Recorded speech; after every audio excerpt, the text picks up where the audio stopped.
6 mois après notre divorce, mon ex-mari James m'a appelé à l'improviste. « Je me marie le 8 du mois prochain », a-t-il dit. « L'invitation est déjà postée. » Ma réponse fut simple. « Je ne peux pas venir. Je viens d'avoir un bébé. » 30 minutes plus tard, il a fait irruption dans ma chambre d'hôpital. L'odeur âcre et stérile de l'antiseptique a empli mes narines, me tirant d'une torpeur brumeuse. Une douleur lancinante, provenant de l'incision de la césarienne au bas de mon abdomen, pulsait par vagues. C'était un rappel brutal de l'opération à la vie à la mort que j'avais subie la nuit dernière. Je me suis déplacée avec précaution, essayant de ne faire aucun bruit qui pourrait réveiller la petite vie qui reposait dans le berceau à côté de mon lit. Mon fils, mon petit Léo, le nom que j'avais choisi pour lui, dormait profondément. Il était né avec 2 semaines d'avance, sa peau encore rouge et plissée, paraissant incroyablement petit, emmailloté dans la couverture blanche et fraîche de l'hôpital. Dehors, par la fenêtre, la silhouette de New York était une toile de gris, une brune froide d'hiver estompant les gratte-ciels lointains. Les klaxons incessants et l'agitation des rues de la ville semblaient assourdis par l'épaisse vitre, ne laissant qu'un silence profond et solitaire dans la salle de réveil. J'étais allongée là, à regarder mon fils. Une vague d'amour irrésistible, mêlée à une profonde solitude douloureuse, m'a submergée. Pas de mari, pas de famille à mes côtés, seulement ma meilleure amie Jessica, qui venait de rentrer chez elle en vitesse pour chercher plus de provisions. Le téléphone sur la table de chevet a vibré, brisant le silence. J'ai jeté un coup d'œil à l'écran. Les 2 mots, James Carter, sont apparus, froids et tranchants, comme s'ils pouvaient me transpercer. Cela faisait 6 mois que nous étions sortis du palais de justice, nos vies se séparant sur des chemins distincts. J'ai hésité, tenté de l'ignorer, mais mon pouce a inconsciemment glissé sur l'icône verte. Une force de l'habitude, peut-être. Allô, ai-je dit, ma voix rauque de déshydratation et d'épuisement. Le familier baryton profond a résonné à l'autre bout du fil. Cette voix confiante, celle qui m'avait captivée à l'université, portait maintenant une distance polie, presque glaciale. « Claire, comment vas-tu » demanda James. Mais je savais que ce n'était qu'une ouverture de pure forme, pour introduire son véritable objectif. Il n'appelait jamais son ex-femme juste pour prendre des nouvelles, surtout pas quand il était occupé à diriger un empire immobilier d'1 milliard de dollars. Je respire encore, ai-je répondu sèchement, mes yeux fixés sur la poitrine de mon fils qui se soulevait et s'abaissait doucement. De quoi as-tu besoin ? Un léger rire à l'autre bout, le rire assuré d'un homme qui a toujours eu la main gagnante. Toujours aussi prompt à la répartie, à ce que je vois. Je t'appelle pour te dire quelque chose. Je me suis dit que, comme nous avons été mariés, tu ne devrais pas la prendre par quelqu'un d'autre. J'ai resserré ma prise sur la couverture, un sentiment d'effroi s'insinuant en moi. Ashley et moi nous marions le 8 du mois prochain. Au Plaza. J'aimerais t'inviter à être présente. Après tout, nous devrions être capables d'être amis, n'est-ce pas ? Chaque mot que James prononçait était d'une clarté cristalline. Bien sûr, il se mariait. Ashley était le parti idéal pour lui, une héritière d'une famille influente, une femme qui pouvait l'aider dans sa carrière. N'était-ce pas en partie la raison de notre divorce, que je n'étais pas à son niveau ? Mais pourquoi une douleur vive, plus réelle que ma blessure chirurgicale, me transperçait-elle encore le cœur ? Il m'invitait, moi, son ex-femme, à le regarder épouser son nouvel amour, à peine 6 mois après notre séparation. La cruauté de James était toujours parfaitement emballée dans un vernis de civilité et de sophistication. Que essayait-il de prouver ? Qu'il était magnanime, ou que je n'étais rien de plus qu'une histoire ancienne ? Claire, tu es toujours là, a insisté la voix de James, brisant mon long silence. J'ai regardé mon fils. Il a remué, sa petite bouche faisant de petits mouvements de succion. Une nouvelle force étrange a surgi en moi. Je n'étais plus la jolie femme qui l'attendait chaque soir avec un dîner chaud. J'étais une mère maintenant, et cette mère ne permettrait à personne, pas même au père de son enfant, de la blesser à nouveau. Ma voix, quand j'ai finalement parlé, était stable et froide, tout tremblement avait disparu. Merci pour l'invitation, mais j'ai bien peur de ne pas pouvoir venir. Tu es occupé ? Si c'est pour le travail à la galerie, Tu peux le remettre d'un soir. Je t'enverrai une voiture. Ce n'est pas la galerie, l'ai-je interrompu. Chaque mot semblait léger, mais portait pourtant le poids de 1000 livres. Je suis en convalescence postpartum. L'autre bout de la ligne est devenu complètement silencieux. Le monde semblait s'être arrêté. J'ai pu entendre le faible tintement d'un verre, puis plus rien. Un murmure étouffé de quelqu'un à côté de lui, puis le son de sa propre respiration qui se coupait. « Que as-tu dit » La voix de James était tendue, toute sa douceur précédente avait disparu. J'ai dit, je suis en convalescence. J'ai eu une césarienne hier soir. C'est un garçon. Je suis sûre que ça ne te dérangera pas si je suis absente le jour de ton mariage, n'est-ce pas? Je n'ai pas attendu sa réponse. Je ne voulais entendre ni excuse ni question. Mon doigt a appuyé de manière décisive sur le bouton de fin d'appel. L'écran est devenu noir. J'ai laissé tomber le téléphone sur le matelas, sentant comme si un poids énorme avait été soulevé de ma poitrine. Léo a commencé à s'agiter. Je me suis penchée, serrant les dents contre la douleur de mon incision, et lui ai tapoté doucement le dos. Chut. C'est bon, mon petit. Maman est là. Nous n'avons besoin de personne d'autre. Nous n'avons besoin de personne. Des larmes coulaient sur mon visage, chaudes et silencieuses. J'avais gagné cette conversation. Mais pourquoi me sentais-je si vide? Je savais que mes mots n'étaient pas seulement un refus. Ils étaient une mèche allumée. Connaissant James, il ne laisserait jamais passer ça. Cette paix fragile était sur le point de se terminer. 30 minutes. C'est le temps qu'il a fallu entre le moment où j'ai raccroché et celui où la porte de ma chambre a été projetée avec une force violente. J'étais en train de préparer maladroitement un biberon pour Léo et j'ai sursauté au bruit. La lourde porte en bois a claqué contre le mur, surprenant mon bébé endormi, qui s'est immédiatement mis à hurler. Je me suis précipitée pour le réconforter, me retournant pour gronder celui qui avait fait irruption, prête à lui faire la morale sur le bruit dans un hôpital. Mais les mots sont morts dans ma gorge quand j'ai vu que c'était James. Mais ce n'était pas le James Carter que je connaissais, le PDG impeccablement habillé avec ses cheveux plaqués en arrière, ses costumes sur mesure et son parfum de luxe. L'homme qui se tenait devant moi était une épave.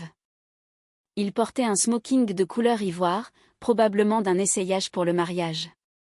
Mais la veste était froissée, la chemise sortie du pantalon. La boutonnière sur son revers était flétrie et écrasée. Ses cheveux étaient en désordre, emmêlés de sueur, et son visage était rouge. Il respirait lourdement, sa poitrine se soulevant comme s'il venait de courir un marathon. Des perles de sueur coulaient sur son front, descendant le long de ses tempes. James est resté figé dans l'embrasure de la porte, les yeux écarquillés, fixant d'abord moi, puis le nourrisson au visage rouge et criant dans mes bras. Son regard était un mélange chaotique de choc, d'incrédulité et d'une lueur de peur brute que je n'avais jamais vue en lui. « Claire » a-t-il étranglé, sa voix un murmure rauque. Je me suis battue pour contrôler mon cœur qui s'emballait, forçant mon expression à rester froide. J'ai tapoté mon fils, mes yeux concentrés sur la couverture qui l'enveloppait, pas sur James. « Qu'est-ce que tu fais ici ? » C'est une unité de convalescence. Pas de visiteur sans permission. Il a ignoré mon renvoi. Il est entré d'un pas décidé dans la pièce, ses longues jambes comblant la distance entre nous en un instant. L'odeur de sueur, de parfum et de pure panique a rempli l'air. « C'est vrai » a-t-il exigé, sa voix tremblante alors qu'il pointait un doigt tremblant vers le bébé. « C'est l'enfant de qui ?» J'ai levé la tête et les regardé droit dans ses yeux sombres, les mêmes yeux qui m'avaient autrefois fait chavirer.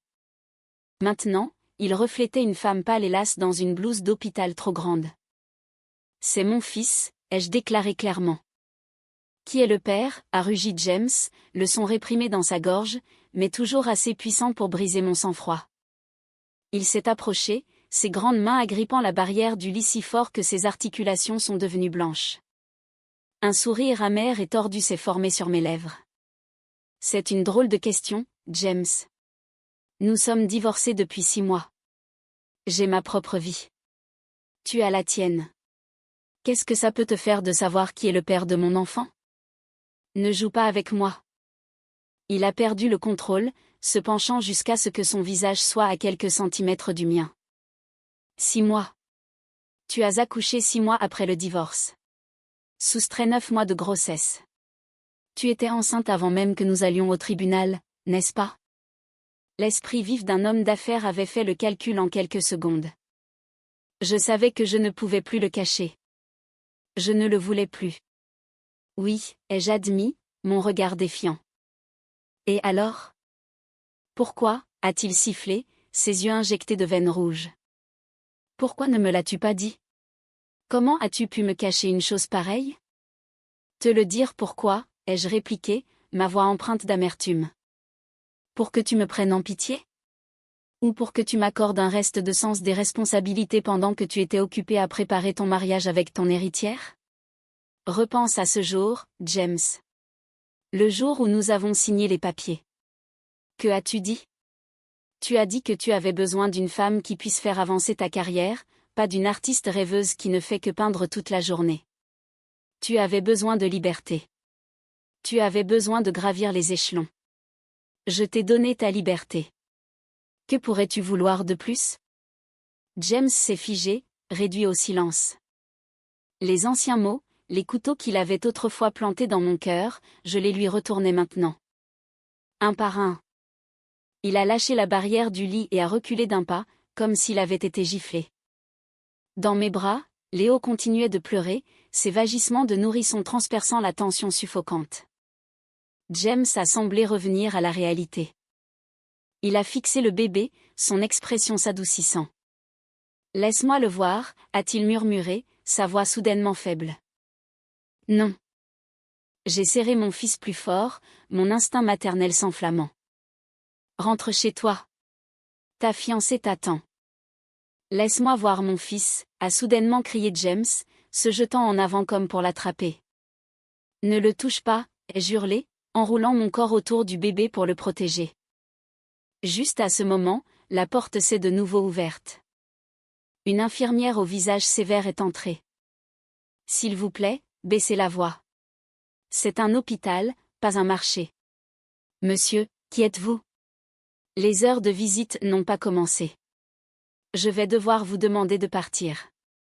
James s'est figé, les mains toujours tendues. Il m'a regardé, a regardé le bébé, puis est revenu vers l'infirmière avec un regard furieux qui l'a même fait tressaillir, mais il n'a pas provoqué une autre scène. Il a lentement baissé son bras, a redressé sa veste froissée et a pris une profonde inspiration tremblante, essayant de retrouver son calme, bien que sa main tremble encore.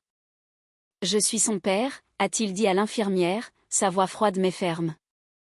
Puis il s'est retourné vers moi, ses yeux sombres comme un ciel d'orage. « Pensais-tu vraiment que tu pouvais me le cacher pour toujours, Claire? Tu as tort. Ta plus grande erreur a été de penser que tu pouvais m'enlever mon droit d'être père. » Sur ce, il s'est retourné et est sorti, laissant derrière lui un silence glacial et une tempête d'anxiété qui montait dans mon cœur. Je savais que la vraie bataille venait de commencer. Après le départ de James, je suis restée assise sur le lit, engourdie, tremblante. Léo s'était enfin calmé, sa petite main agrippant mon petit doigt comme pour chercher protection. Je l'ai regardé, les larmes montant à nouveau. Je m'étais préparée à ce jour, mais je n'aurais jamais imaginé qu'il viendrait si tôt ou si violemment. L'apparition de James était comme un rocher jeté dans le lac calme de la vie que j'essayais de construire. J'étais terrifiée, la peur d'une mère vulnérable face au pouvoir et à la richesse de son ex-mari. James avait raison. J'avais sous-estimé sa possessivité. La porte s'est de nouveau ouverte. Cette fois, c'était Jessica, ma meilleure amie, les bras chargés de sacs. Elle s'est arrêtée net en voyant mes yeux rougis. « Qu'est-ce qui ne va pas? L'incision te fait mal? Le bébé va bien? » Elle a tout laissé tomber sur le canapé et s'est précipitée pour sentir mon front. James était là, ai-je murmuré. Les yeux de Jessica se sont écarquillés. Quoi? Il sait déjà? Comment? Tu viens de dire qu'il a appelé pour son mariage. C'est ma faute. Je lui ai dit que j'étais en convalescence. Jessica s'est frappé le front. Oh mon Dieu, Claire. Tu viens de mettre un coup de pied dans la fourmilière. Qu'a-t-il fait? J'ai rapidement raconté la brève et explosive rencontre. En m'écoutant, le visage de Jessica est devenu pâle. Elle a commencé à faire les 100 pas dans la chambre, son anxiété palpable. Connaissant James, il ne laissera pas passer ça. Il est ambitieux, secrètement, un vrai patriarche. Maintenant qu'il sait qu'il a un fils pour perpétuer son nom, il fera tout ce qu'il faut pour l'avoir. Quel est ton plan? Je ne sais pas. J'ai secoué la tête, me sentant impuissante. Je peux l'élever seule. J'ai des économies. La galerie marche bien. Je n'ai pas besoin de son argent. Il ne s'agit pas de l'argent, a claqué Jessica. Il s'agit de son ego et de toute sa puissante famille. Penses-tu vraiment que sa mère laissera son premier petit-fils, l'héritier, être élevé en dehors du clan? Les mots de Jessica étaient comme des aiguilles piquant ma conscience. Mon ancienne belle-mère, Margaret, était une femme redoutable qui valorisait la lignée par-dessus tout. Elle ne m'avait jamais aimée, une artiste d'un milieu modeste. Maintenant, sachant que j'avais donné naissance à l'héritier de la famille, elle le verrait comme la propriété de la dynastie Carter, pas comme mon fils. Soudain, la porte s'est de nouveau ouverte en grand. Ce n'était pas une personne, mais un groupe. James ouvrait la marche, sa veste avait disparu, sa chemise blanche était déboutonnée au col, les manches retroussées jusqu'au coude. Derrière lui se trouvait un médecin à l'allure distinguée en blouse blanche et 2 infirmières poussant un chariot d'équipement médical. « Qu'est-ce que c'est que ça ?» ai-je crié, serrant Léo de manière protectrice. James ne m'a pas regardé. Il s'est tourné vers le médecin plus âgé. « Professeur, j'aimerais que vous fassiez un bilan complet. Il est né avec 2 semaines d'avance. Je suis inquiet pour ses poumons. Et pendant que vous y êtes, prélevez un échantillon pour un test ADN. » James, tu n'oserais pas, ai-je hurlé, essayant de me lever, mais la douleur de mon incision me clouait au lit. James s'est approché d'un pas et m'a repoussé par l'épaule. Sa main était ferme, mais il a fait attention de ne pas me faire mal. « Reste tranquille, a-t-il dit, sa voix basse. La colère précédente avait été remplacée par un ordre indéniable. Je fais ce qu'il y a de mieux pour notre fils. Tu n'as pas le droit de m'arrêter. C'est mon fils. Il n'a pas besoin de test. Il est aussi le tien. Regarde-le, Claire, a grogné doucement James, ses yeux plongeant dans les miens. Regarde ce front, ce pli de sa lèvre. Combien de temps vas-tu nier la vérité? J'ai baissé les yeux sur Léo. Il dormait, mais son petit visage était en effet une version miniature de James. La façon dont il fronçait les sourcils, même dans son sommeil, était exactement comme son père. Le sang était plus épais que les mots. Le professeur est le chef de la pédiatrie ici, a expliqué James, ses yeux ne quittant jamais le bébé. Cet hôpital est bon, mais pas le meilleur. J'ai besoin d'être sûr qu'il va bien. Jessica a essayé d'intervenir, mais a été bloquée par un grand garde du corps que James avait posté à la porte. Elle ne pouvait que me regarder avec une expression inquiète. L'équipe médicale a commencé son examen de Léo, leur mouvement professionnel est doux. J'ai regardé, impuissante, pendant qu'il prélevait un échantillon de sang de son petit talon pour le test. Son cri aigu m'a transpercé le cœur. James se tenait à proximité. Son visage était détourné. Ses mains étaient serrées en poing, les veines saillantes sur ses bras. Il souffrait aussi. Je pouvais le voir. Quand les médecins ont eu fini et sont partis, James est resté. Il a tiré une chaise à côté du berceau et s'est assis en silence, regardant le bébé qui se rendormait lentement. La tension dans la pièce s'est apaisée, remplacée par une tristesse calme et persistante. « Pourquoi ?» a demandé James sans me regarder, son regard toujours fixé sur son fils. C'était la même question, mais cette fois, elle n'était pas remplie de colère, seulement d'un lourd reproche. Au cours des 6 derniers mois, j'ai vécu comme une machine. Et toi? Tu portais mon enfant, endurant les nausées matinales, ton corps changeant, puis traversant le travail toute seule. Pour qui me prends-tu, Claire? Même un étranger aurait montré plus de compassion. Tu as choisi ta carrière, ai-je répondu avec lassitude. Tu as choisi les longs voyages d'affaires, les dîners avec les clients, et tu as choisi Ashley, la femme qui pouvait apporter des contrats lucratifs. J'ai juste choisi de protéger mon fils de tes calculs. James s'est tourné pour me regarder. Son expression était un mélange complexe de culpabilité et de l'orgueil obstiné d'un homme qui ne pourrait jamais admettre qu'il avait tort. Je n'ai jamais dit que je ne voulais pas d'enfant. Si j'avais su que tu étais enceinte, je n'aurais jamais accepté le divorce. Et c'est exactement pour ça que je ne te l'ai pas dit, ai-je dit avec un sourire triste. Je ne voulais pas d'un mariage maintenu par l'obligation. Je voulais être aimé, James. Mais tu as cessé de m'aimer il y a longtemps. Il est resté silencieux.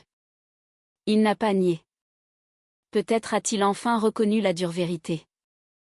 Notre mariage se mourait bien avant que les papiers du divorce ne soient signés. Cet enfant était arrivé trop tard pour sauver notre amour, mais juste à temps pour devenir une nouvelle série de chaînes. Son téléphone a de nouveau sonné. Il a jeté un coup d'œil à l'écran, a froncé les sourcils et l'a mis en silencieux. Il a immédiatement sonné de nouveau. C'est Ashley, ai-je dit amèrement, tournant mon visage vers le mur. Ta fiancée appelle. Tu devrais y aller. Ne la fais pas attendre.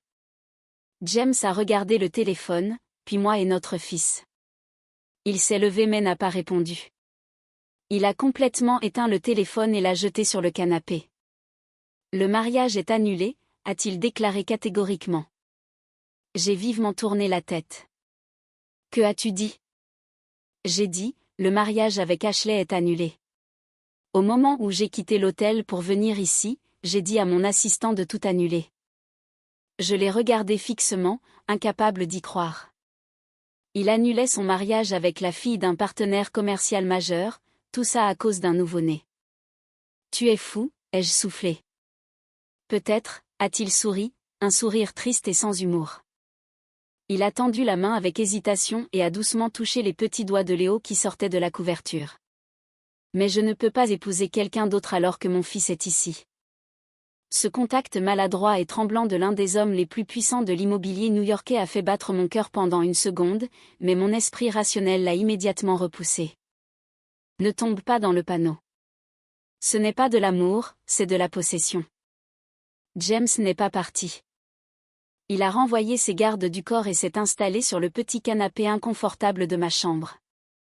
Voyant la situation, Jessica s'est excusée pour rentrer chez elle me préparer de la soupe, me lançant un regard significatif qui disait « Sois prudente ». La pièce est retombée dans le silence, mais c'était un silence étouffant. J'étais allongée dans mon lit, essayant de dormir, mais l'image de l'homme affalé sur le canapé, la tête entre les mains, me hantait. L'odeur de son parfum s'était estompée, remplacée par la faible odeur de tabac. Il avait recommencé à fumer. Je lui avais fait promettre d'arrêter quand nous étions ensemble. Il avait tenu cette promesse à l'époque, mais la pression d'être un PDG l'avait tellement changé. Les souvenirs sont revenus en masse. Nous nous étions rencontrés au Pratt Institute. Il était un étudiant en commerce de l'Université de New York, en visite pour un événement sur le campus. Nous avions tous les deux été surpris par une averse soudaine, cherchant refuge sous un auvent. J'avais du mal avec un grand chevalet encombrant. Il s'était précipité pour m'aider. Notre histoire d'amour a commencé comme un rêve, rempli d'après-midi simples à parcourir Central Park sur son scooter déglingué, à partager des cornets de glace bon marché et à rêver d'un avenir ensemble. Nous nous sommes mariés alors qu'il venait de démarrer son entreprise. Pendant ces années difficiles, j'étais la seule à ses côtés, partageant des nouilles instantanées et comptant chaque dollar. J'ai renoncé à une bourse pour étudier à Paris pour rester et le soutenir. Puis il a réussi. L'entreprise a grandi. L'argent a afflué. Nous sommes passés d'un appartement exigu à un condo de luxe, puis à un manoir en banlieue. Mais la distance entre nous a grandi avec le solde de notre compte en banque. Les dîners que je préparais refroidissaient en l'attendant. Les messages disant qu'il était occupé en réunion ou qu'il dormait au bureau sont devenus plus fréquents. Je suis devenue un objet de décoration dans notre maison somptueuse. Le point de rupture a été notre 3e anniversaire de mariage. J'avais acheté des billets pour un concert au Carnegie Hall, une performance que nous avions rêvé de voir ensemble en tant qu'étudiants. Je me suis habillée avec la robe de soie rouge qu'il aimait et je l'ai attendu dans le hall. 1 heure, 2, puis 3 ont passé. Le concert s'est terminé. La foule s'est dispersée, me laissant seule sous les lumières vives de la 57e rue. Je l'ai appelé des dizaines de fois, mais il n'a jamais décroché. Il est rentré tard, sentant l'alcool. Il a dit qu'il avait oublié, qu'il était occupé par une fusion. Il m'a jeté un sac à main de créateur cher en guise d'excuse et s'est évanoui. J'ai regardé le sac, puis mon mari qui ronflait, et j'ai su que l'homme que j'aimais avait disparu, remplacé par James Carter, une machine à faire de l'argent, impitoyable et sans cœur. Le lendemain, lorsque je lui ai apporté le déjeuner dans une dernière tentative de renouer le contact, j'ai senti un parfum étrange sur la veste posée sur sa chaise de bureau. Chanel numéro 5, pas mon parfum. Puis j'ai vu Ashley, sa partenaire stratégique, sortir de son bureau avec un sourire entendu. C'était la goutte d'eau. J'ai demandé le divorce. À quoi penses-tu? La voix de James m'a ramené au présent. Il avait levé la tête et me regardait attentivement, son regard lourd de pensée. La nuit où je t'ai attendu au Carnegie Hall, ai-je dit sans réfléchir. James a tressailli. Une lueur de malaise a traversé son visage. Je suis désolé, a-t-il dit, sa voix basse. Cette réunion, je ne pouvais vraiment pas la manquer. Ça n'a plus d'importance, ai-je dit avec un rire creux, une douleur aiguë traversant mon incision alors que je bougeais. Le passé, c'est le passé. Tu as eu ce que tu voulais. Carrière, réputation. Je ne veux juste pas que mon fils grandisse pour être comme toi. Égoïste et froid. James s'est levé d'un bond. Tu peux dire que je suis un mari terrible, Claire. Mais n'ose même pas me juger en tant que père alors que je n'ai même pas eu la chance d'en être un, a-t-il grondé. Je me rattraperai auprès de lui. Il aura le meilleur de tout. Les meilleures écoles, le meilleur avenir. Le meilleur pour toi, c'est juste de l'argent, n'est-ce pas? Je l'ai regardé droit dans les yeux. Mais un enfant a besoin d'amour. Il a besoin d'un père présent, pas seulement d'une carte de crédit noire sans limite. Que veux-tu, James? Que je pense que tu vas tout abandonner pour rentrer à la maison changer des couches? Sois réaliste. L'argent ne fait pas le bonheur, mais sans lui, tu ne peux protéger personne. Penses-tu que ta petite galerie d'art peut subvenir à ses besoins comme je le peux? Je ne suis peut-être pas aussi riche que toi, mais je peux lui donner la paix. La paix, a-t-il ricané. Penses-tu pouvoir échapper au commérage d'être une mère célibataire? Penses-tu que les tabloïds laisseront l'ex-femme de James Carter tranquille, élevant son fils dans un petit appartement? Tu es si naïve. Notre dispute a été interrompue par un coup à la porte. Un assistant en costume sombre est entré, s'est incliné devant James et a posé un dossier sur la table. Monsieur, tout a été réglé concernant l'annulation du mariage. La famille de mademoiselle Ashley fait tout un foin. Son père veut vous rencontrer immédiatement. James a fait un geste dédaigneux de la main. Dites-leur que je les verrai plus tard. Je suis occupé maintenant. Sortez. L'assistant s'est éclipsé. James a pris le dossier, en a sorti un document et me l'a tendu. Qu'est-ce que c'est? Ai-je demandé avec méfiance. Lis-le. J'ai parcouru les mots tapés, ma vision se brouillant. C'était un accord formel de pension alimentaire et de garde d'enfants. Il stipulait que James couvrirait toutes les dépenses, achèterait une maison, engagerait une nounou et un médecin privé pour nous. En retour, il aurait des droits de visite quand il le voudrait. Et notre fils devait porter le nom de Carter et être officiellement inscrit dans les registres familiaux. Quand as-tu fait rédiger ça? Ai-je demandé, mes mains tremblantes. Tu l'as seulement découvert il y a quelques heures. J'ai toujours un plan de secours, a-t-il répondu froidement. Et je ne te demande pas ton avis. Je t'informe. J'ai froissé le papier dans mon poing et le lui ai jeté au visage. Sors d'ici. Je ne signe rien. Tu ne peux pas simplement me voler mon fils. Il n'a pas bronché alors que la boule de papier heurtait sa poitrine et tombait au sol.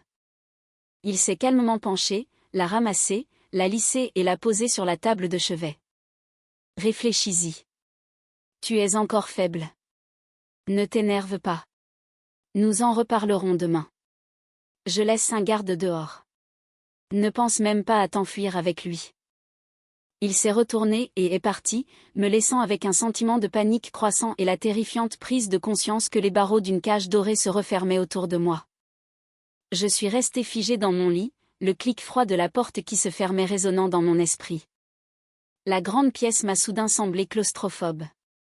Je me suis tournée pour regarder mon fils, Léo, dormant profondément, ses petites lèvres tressaillant comme s'il rêvait de téter.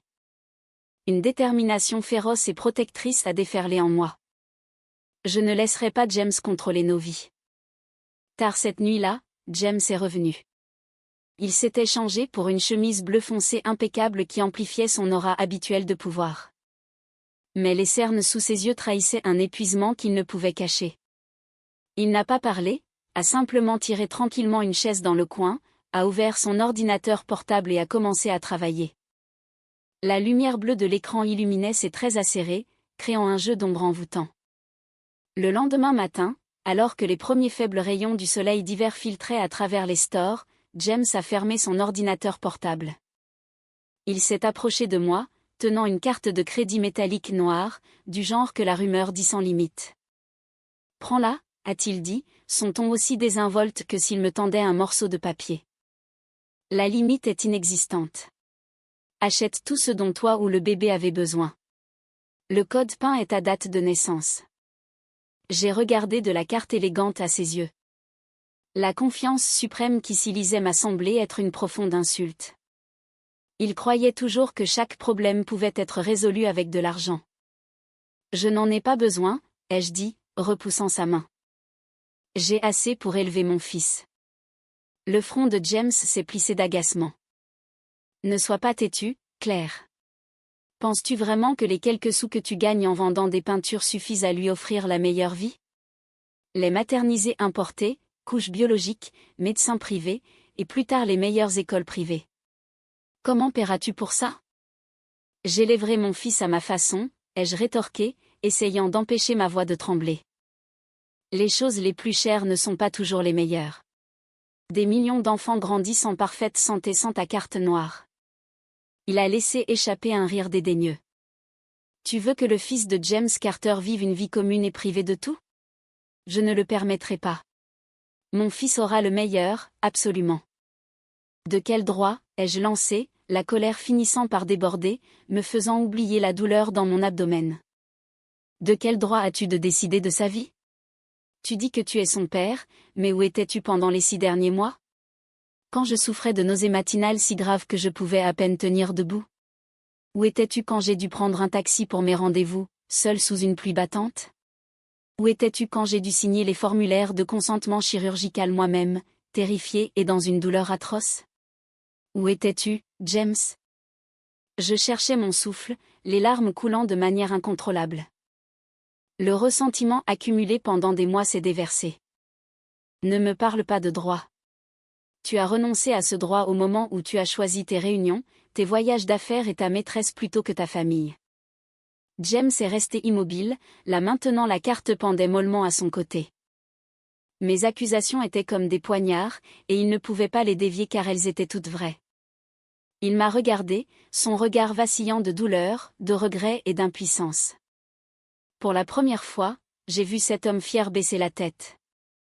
Je sais que j'ai eu tort, a-t-il dit, sa voix basse et rauque. Je ne peux pas remonter le temps, mais je veux arranger les choses pour maintenant et pour l'avenir. S'il te plaît, donne-moi une chance. Pas pour moi. Pour lui. Il a posé la carte sur la table de chevet. Cet argent est à lui. Utilise-le ou non, mais ne le refuse pas juste parce que tu me détestes. Pense à notre fils. Sur ce, il est sorti sur le petit balcon et a allumé une cigarette, sa silhouette solitaire encadrée par le ciel gris. Mon cœur était lourd. Je savais qu'il avait en partie raison. Je pouvais le haïr, mais je n'avais pas le droit de priver mon fils des avantages qu'il méritait. Pourtant, accepter son aide signifiait le laisser revenir dans nos vies. Accepter le contrôle même auquel j'avais tant lutté pour échapper. 2 jours plus tard, la chambre d'hôpital a été envahie par une armée. J'étais à moitié endormie quand j'ai entendu du bruit dans le couloir. J'ai ouvert les yeux sur le spectacle surréaliste d'une équipe de personnes transportant des boîtes et du matériel dans ma chambre. Des piles de matériel pour bébé importé flambant neuf, un stérilisateur de biberon dernier cri, un purificateur d'air, un berceau à bascule automatique, et des dizaines d'autres choses que je ne reconnaissais même pas étaient en train d'être installées dans le coin. James se tenait au milieu de tout ça, une tablette à la main, dirigeant le personnel comme un général commandant ses troupes. « Attention à ça, c'est fragile », a-t-il instruit un ouvrier transportant un radiateur d'appoint.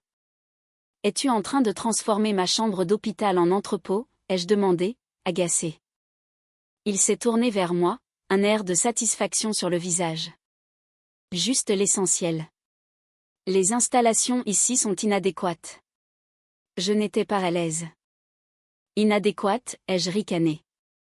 C'est la suite privée la plus chère de l'hôpital. Juste à ce moment, une femme d'âge moyen dans un uniforme bleu clair impeccable est entrée. Ses cheveux étaient tirés en un chignon soigné, ses expressions sérieuses et professionnelles. Son badge indiquait « Madame Davis, spécialiste certifiée en soins du nouveau-né ». « Bonjour, madame », a-t-elle dit en hochant la tête respectueusement. « Je suis Madame Davis. Monsieur Carter m'a engagée pour aider aux soins du jeune maître. » J'ai regardé fixement James. « Voici Madame Davis », a-t-il expliqué. Elle a 20 ans d'expérience dans les meilleurs hôpitaux internationaux. Elle sera là pour t'aider. Je n'ai pas besoin d'une étrangère pour s'occuper de mon enfant, ai-je protesté immédiatement, un instinct primaire me rendant méfiante envers quiconque s'approchait de mon bébé. Tu viens de subir une intervention chirurgicale majeure. Tu es faible. Tu ne peux pas rester debout toute la nuit avec lui, a déclaré fermement James. Madame Davis s'occupera du bain, du biberon et des changements. Tu as juste besoin de te reposer et de récupérer. Sans attendre mon consentement, Madame Davis s'est dirigée vers le berceau avec expertise, a vérifié la température de la pièce, a ajusté la couverture de Léo, puis s'est tournée vers moi. Il est temps de nourrir le jeune maître. Avez-vous tiré votre lait, ou dois-je préparer le lait maternisé? La façon dont elle a dit « jeune maître » m'a donné la chair de poule. Mon fils avait 2 jours et était déjà affublé d'un titre si détaché et formel. Je vais l'allaiter moi-même, ai-je dit, en essayant de m'asseoir et de le soulever. Madame, vous êtes encore sous antibiotiques. Votre lait pourrait ne pas être idéal pour le nourrisson en ce moment, m'a arrêté doucement mais fermement Madame Davis. Monsieur Carter a fourni le lait maternisé japonais de la plus haute qualité, spécialement conçu pour les nourrissons prématurés. J'ai cherché du soutien auprès de James, mais il a simplement hoché la tête en accord avec elle. Écoute-la, Claire. C'est l'experte. L'impuissance m'a submergée. J'avais l'impression que mon rôle de mère m'était enlevé sous mes yeux. Au nom de ce qui était le mieux pour mon fils, il me mettait de côté. Je n'étais que l'incubateur. Mon travail était terminé. Je me suis mordu la lèvre et j'ai regardé Madame Davis soulever habilement mon fils, lui donner le biberon et le faire rôter. Ses mouvements étaient parfaits, efficaces, mais si froids. Il manquait de la chaleur, du lien sacré entre une mère et son enfant. James a regardé, satisfait. Il croyait au professionnalisme, aux protocoles établis. Il ne comprenait pas qu'un bébé a plus besoin de la chaleur de sa mère que de n'importe quel protocole. « Repose-toi », m'a-t-il dit avant de se tourner pour prendre un appel professionnel. J'ai tourné mon visage vers le mur, de nouvelles larmes coulant. Je me sentais complètement seule dans une pièce pleine de gens et de choses. Le contrôle de James se resserrait, devenant plus sophistiqué, déguisé en soins et en préoccupations. Si je ne faisais rien, je perdrais mon fils pour de bon. Cet après-midi-là, Jessica est revenue avec un thermos de riche soupe au poulet, quelque chose dont elle insistait, j'en ai besoin. Quand elle a vu la montagne de matériel pour bébé et la nounou en uniforme se déplaçant comme un robot, sa mâchoire est tombée. Qu'est-ce que c'est que tout ça, a-t-elle murmuré, s'asseyant à côté de moi. J'ai cru que j'étais entrée dans un grand magasin. L'œuvre de James, ai-je répondu avec un sourire sec et silencieux. Il a même engagé une nounou professionnelle. Je suis pratiquement superflue maintenant. Jessica a lancé un regard suspicieux à Madame Davis, puis s'est penchée près de moi. C'est sérieux, Claire. J'ai fait des recherches. La famille de James prépare déjà les papiers pour réclamer la garde. Sa mère, Margaret, a déjà parlé à leurs avocats. Tu sais à quel point elle est impitoyable. Mon cœur s'est serré. Margaret, mon ancienne belle-mère, avait été le fléau de mon existence pendant 3 ans. C'était une femme à la volonté de faire qui valorisait le nom et l'héritage de sa famille par-dessus tout. Si elle apprenait pour Léo, elle ne reculerait devant rien pour le prendre. Que dois-je faire, Jessica? J'ai saisi sa main, ma voix tremblante. Je ne peux pas le perdre. Nous devons fuir, a dit Jessica, les yeux déterminés. Si tu restes ici, tu perdras. James n'est doux que maintenant pour t'attirer. Une fois que le bébé sera un peu plus fort, il montrera son vrai visage. Fuir où? Il a des yeux et des oreilles partout. Les Catskills, a dit rapidement Jessica. Ma tante a un chalet isolé là-haut, au fond des bois. Très peu de gens autour. J'ai la clé. Tu peux te cacher là-bas pendant un moment. Une fois que Léo sera plus fort, je trouverai un moyen de te procurer des papiers pour partir à l'étranger, quelque part loin. Mais sa santé, il est prématuré, m'inquiétais-je, en regardant mon fils endormi. Ne t'inquiète pas, j'ai déjà demandé à un ami médecin. Tant que tu le gardes au chaud et que tu voyages prudemment, il ira bien. L'important est que nous devons partir maintenant, avant que les résultats ADN ne soient officiels et avant que Margaret ne s'en mêle. J'ai hésité. Le plan était incroyablement risqué. Mais en regardant James sur le balcon, aboyant des ordres dans son téléphone, et la nounou froide, la peur de perdre mon fils a éclipsé tout le reste. Je préférais lutter avec lui en cachette plutôt que de le laisser grandir dans cette cage dorée, devenant une copie sans cœur de son père. Quand partons-nous? Ai-je demandé, ma voix ferme de résolution. Après demain matin, a calculé Jessica. J'ai entendu James au téléphone. Il a une réunion cruciale d'actionnaires qu'il ne peut pas manquer. Il quittera l'hôpital tôt. Je garerai la voiture à l'entrée de service à l'arrière pour te récupérer. Et Madame Davis? Je m'occupe d'elle, a fait un clin d'œil Jessica. Peut-être que son café du matin aura une petite surprise. Ou j'inventerai une urgence pour la faire sortir de la chambre. Toi, sois juste prête. Nous avons chuchoté quelques détails supplémentaires, en essayant d'agir aussi normalement que possible. Quand James est revenu à l'intérieur, il nous a vus blottis l'une contre l'autre et a demandé avec méfiance, « Qu'est-ce que vous complotez toutes les deux ?» Nous complotons ta chute, a rétorqué Jessica avec impertinence, en se levant. Bon, je vous laisse, les tourtereaux. Après son départ, mon cœur battait la chamade dans ma poitrine. Le plan d'évasion était fixé. C'était le plus grand pari de ma vie. Si je réussissais, j'aurais ma liberté. Si j'échouais, je ne pouvais supporter de penser aux conséquences. Les 2 jours suivants se sont écoulés dans un état de tension atroce, masqué par une façade de calme. James a passé la plupart de son temps à l'hôpital, travaillant sur son ordinateur portable. Il commençait à apprendre à être un père. Bien que Madame Davis s'occupe de tout, James essayait de participer. Il a appris maladroitement à tenir Léo, ses grandes mains, si habituées à signer des contrats d'1 milliard de dollars, tremblant en soutenant la tête fragile de son fils. Une fois, je l'ai vu glisser secrètement son doigt dans la paume de Léo. Mon fils, dans son sommeil, l'a instinctivement saisi fermement. Un rare et doux sourire a illuminé les lèvres de James. À ce moment-là, il ressemblait tellement au jeune étudiant qui m'avait promis une vie de bonheur. Il a une poigne solide, m'a murmuré James, les yeux brillants. Il va être un dur à cuire, comme son père. Tout comme toi, ai-je lâché, puis je l'ai regretté. James m'a regardé, son expression s'adoucissant.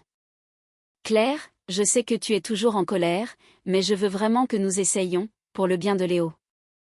Tu penses que c'est si simple?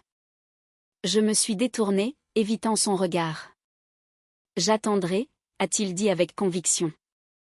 Je te prouverai que j'ai changé. Ces mots ont fait vaciller ma résolution. Il y a eu des moments, en le regardant essayer maladroitement de changer une couche ou sursauter quand Léo pleurait, où j'ai presque cédé, presque cru au portrait de famille heureuse qu'il essayait de peindre. Mais ensuite, les appels professionnels incessants le rappelaient à l'ordre, et le ton froid et autoritaire qu'il utilisait avec ses subordonnés me ramenait brutalement à la réalité. C'était un changement temporaire, la nouveauté de la paternité. Quand la pression de son monde reviendrait, serait-il toujours là? Le soir avant notre évasion, James a apporté un bol de soupe. Mon chef privé l'a préparée, mange-la pendant qu'elle est chaude. Il en a soigneusement pris une cuillerée, a soufflé dessus et l'a portée à mes lèvres. Ce geste, qui m'aurait autrefois fait pleurer de bonheur, ne me remplissait maintenant que de culpabilité. Merci, ai-je dit, en prenant le bol et en mangeant machinalement. J'ai cette réunion importante tôt demain, a-t-il dit. Je passerai plus tard dans l'après-midi. Écoute Madame Davis pendant mon absence, d'accord? Vas-y, occupe-toi de tes affaires, ai-je répondu, en gardant ma voix stable. Il s'est penché et a embrassé le front de Léo, puis a hésité avant de déposer un baiser fugace sur mes cheveux. Bonne nuit. Après son départ, j'ai serré ma poitrine, mon cœur battant à tout rompre de peur et de remords. Je suis désolé, James. Je n'ai pas d'autre choix. Cette nuit-là, j'ai à peine dormi, préparant secrètement un petit sac et le cachant sous le lit. La pluie a commencé à tomber dehors, tapotant contre la fenêtre comme les battements frénétiques de mon propre cœur. La vraie tempête arrivait. À 7 heures du matin, la chambre était remplie de la lumière grise d'un matin pluvieux. J'étais déjà habillée, Léo chaudement emmitouflé dans mes bras. Mon cœur battait contre mes côtes. Comme prévu, James était parti à 6h30 pour sa réunion, donnant un rapide baiser à Léo avant de se précipiter, inconscient de tout. Le seul obstacle était Madame Davis. Comme Jessica l'avait prévu, son café du matin avait été secrètement dosé avec un laxatif doux. « Madame, le biberon du jeune maître est prêt, » dit-elle, son visage légèrement crispé. « Laissez-le, je vais le nourrir, » ai-je dit calmement. « Pouvez-vous juste le surveiller un instant ?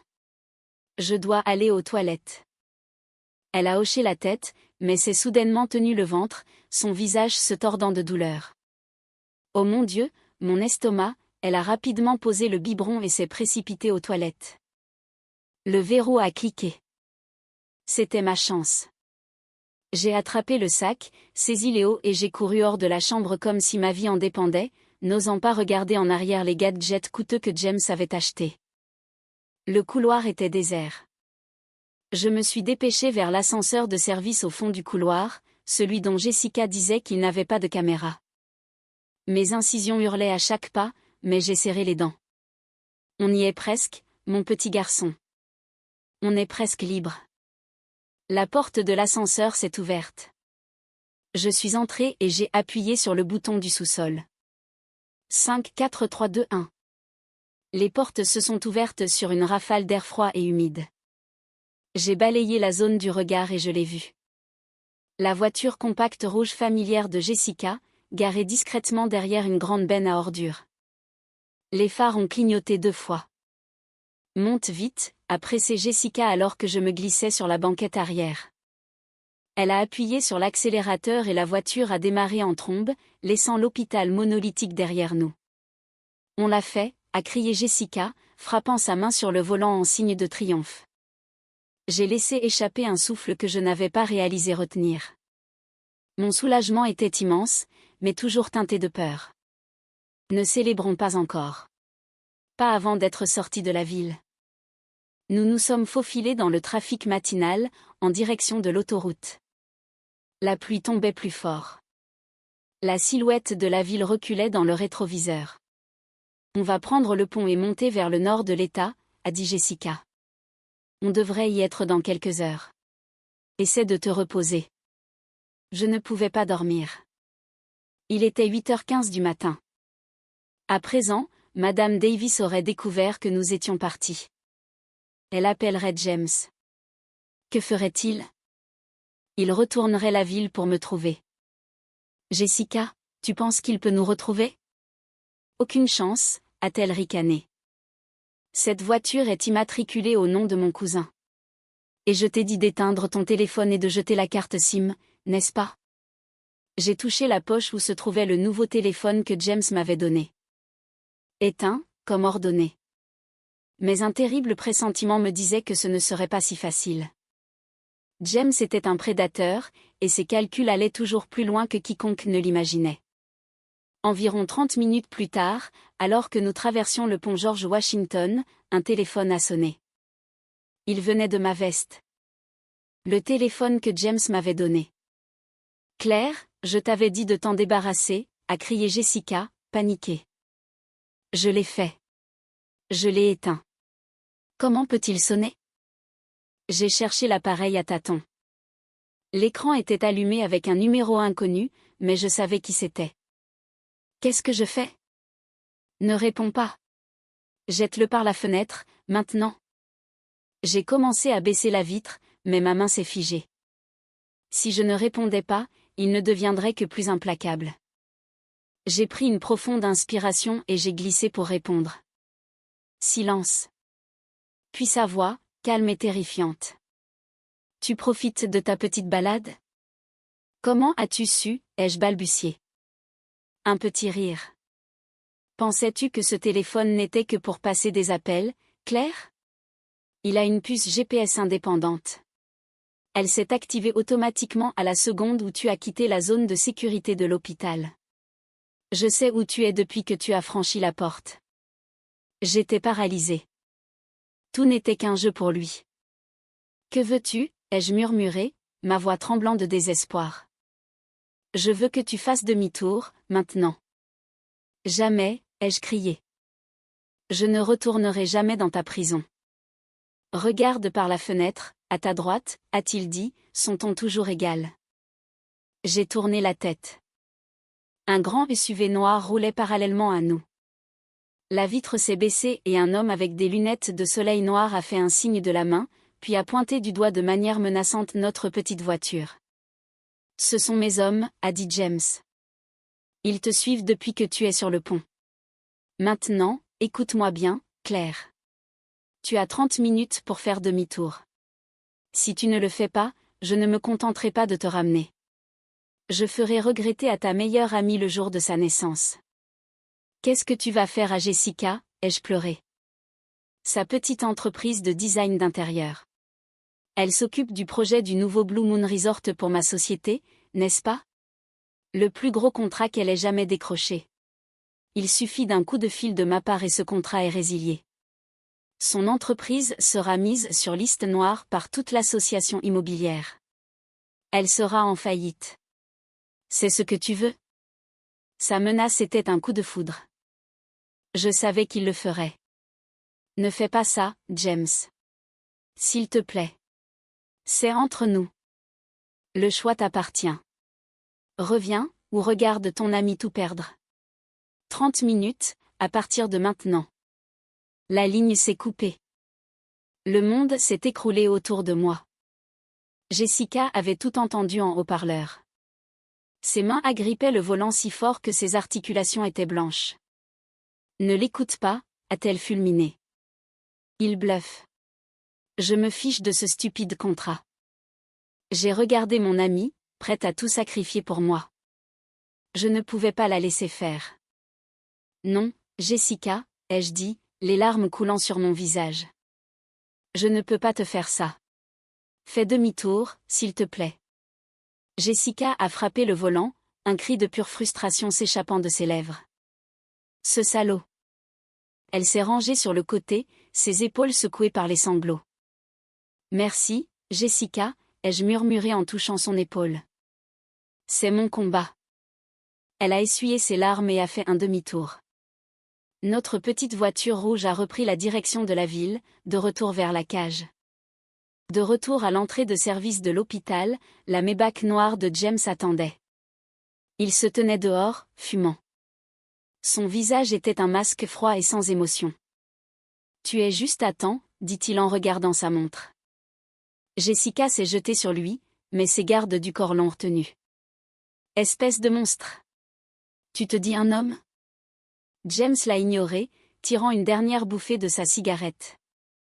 Il s'est tourné vers moi. Donne-moi le bébé.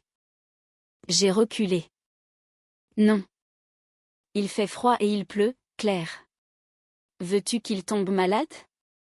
Monte dans la voiture. Je n'avais pas le choix.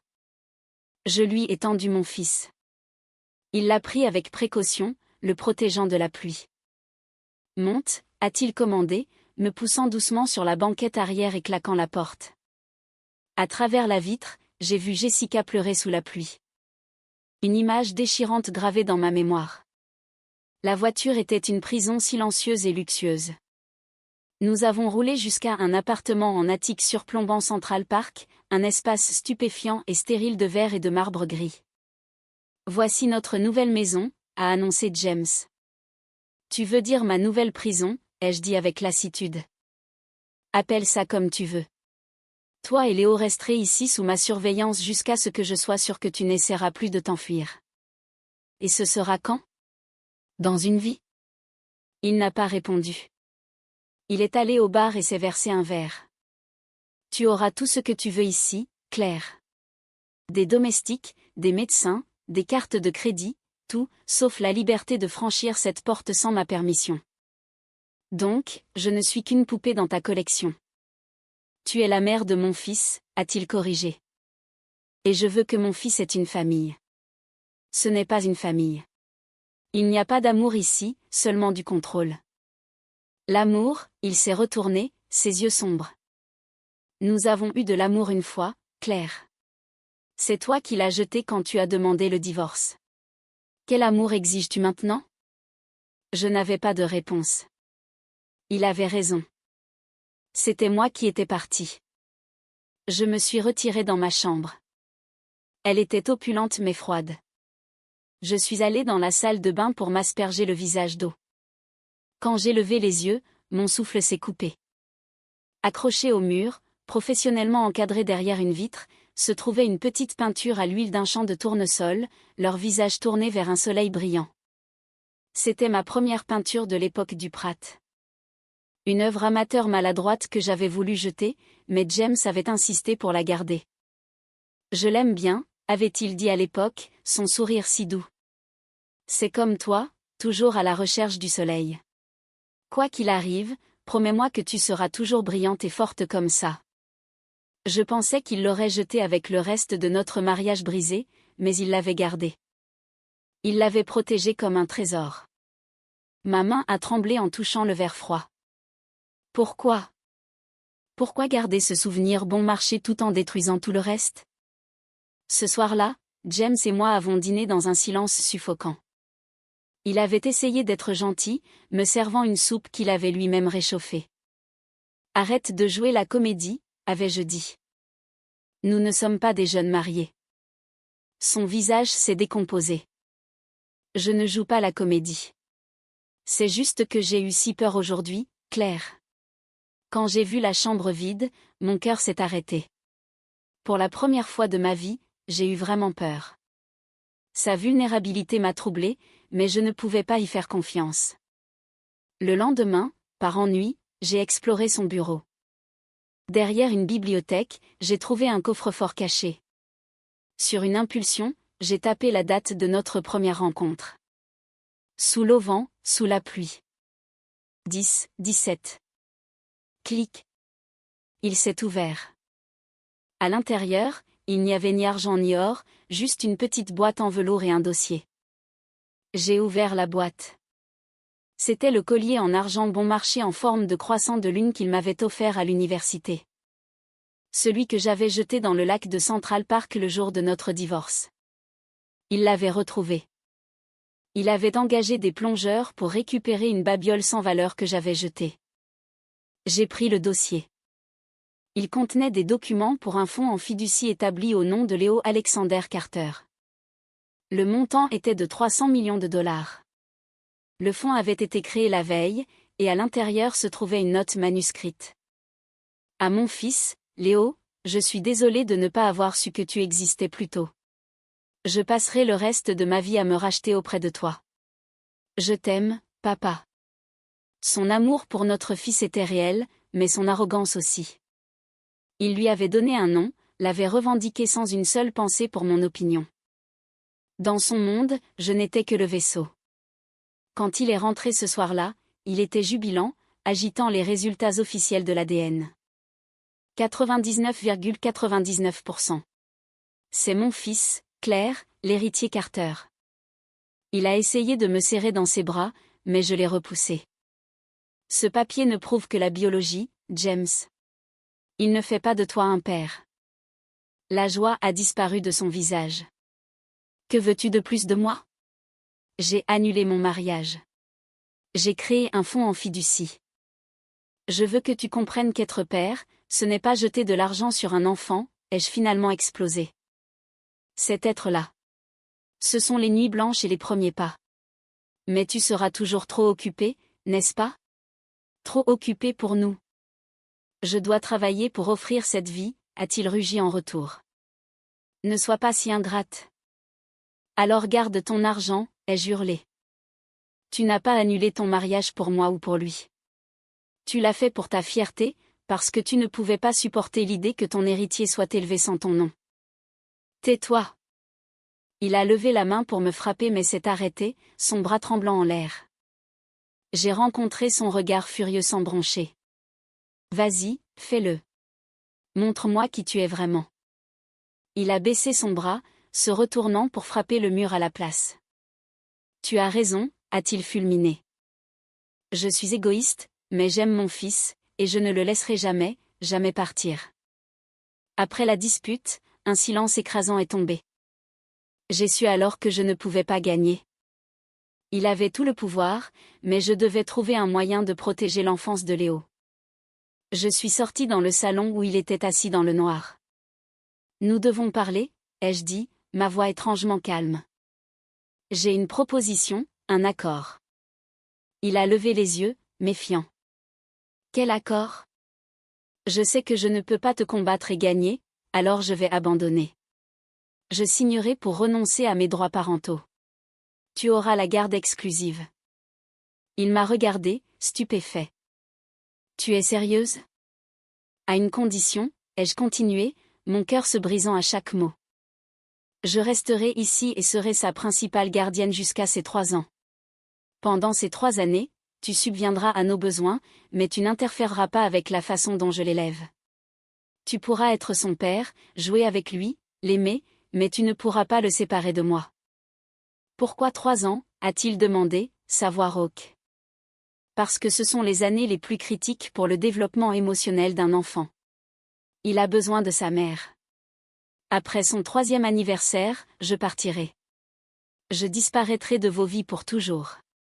Il sera assez grand pour l'école maternelle, et tu pourras lui donner tout le reste. Tu ne me chercheras pas. James est resté silencieux pendant un long moment, étudiant mon visage comme pour essayer de voir dans mon âme. Il ne pouvait pas comprendre qu'une mère fasse un tel sacrifice. Tu quitterais ton fils, a-t-il murmuré. Je ne le quitte pas, ai-je corrigé, les larmes coulant enfin. Je fais ça pour lui. Il vaut mieux souffrir d'une grande douleur que de l'entraîner dans une vie de guerre entre nous. Je ne peux plus faire confiance à ton amour, James, et je n'ai pas la force de combattre ta famille. Il a baissé la tête, joignant ses mains. Finalement, il a levé les yeux, ses yeux remplis d'une douleur qui reflétait la mienne. D'accord, a-t-il dit, sa voix éteinte. J'accepte ton accord. Nous avons 3 ans. Le pacte était conclu. Je venais de signer l'arrêt de mort de mon propre cœur. 1095 jours. C'est tout ce qu'il me restait avec mon fils. Je suis retournée dans ma chambre.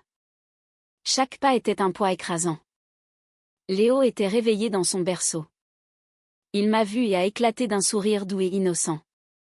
Oh, mon bébé, ai-je sangloté, le soulevant et le serrant fort, enfouissant mon visage dans sa couverture douce. Maman est tellement désolée. Je suis tellement désolée. Dehors, dans le salon sombre, James était assis seul. Il avait gagné. Il avait son fils. Il avait ma conformité. Il avait atteint son objectif, comme l'homme d'affaires magistral qu'il était. Alors pourquoi se sentait-il si vide? Il a regardé vers la porte fermée de ma chambre, d'où s'échappait un mince filet de lumière par en dessous. C'était la seule lumière dans le vaste et froid appartement en attique. Il avait gagné la bataille, mais perdu la guerre. Il avait ma présence, mais il avait perdu mon cœur pour toujours. La lumière dans cet appartement ne resterait allumée que pendant 3 ans, illuminant une famille brisée. Une mascarade de bonheur pour le bien d'un enfant. James a allumé une cigarette, a penché la tête en arrière et a fermé les yeux. Une unique larme chaude s'est échappée, traçant un chemin sur sa joue. Il avait obtenu tout ce qu'il voulait, ce faisant, avait perdu la seule chose qui ait jamais vraiment compté.